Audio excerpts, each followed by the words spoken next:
I want to share what my formula for owning my career is. Driving forward the message that your career is your responsibility.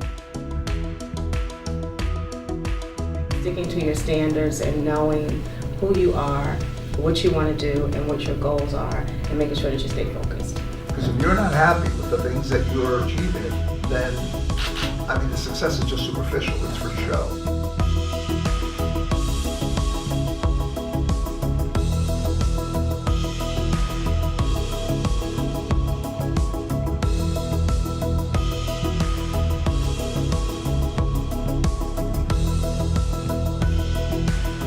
I thought I'm doing something wrong. Like, I'm in engineering, I'm in Oxford, but having this awareness, I'm like, okay, there's nothing wrong with it. It's just that, it's the culture, and I can create it. I can, push for it.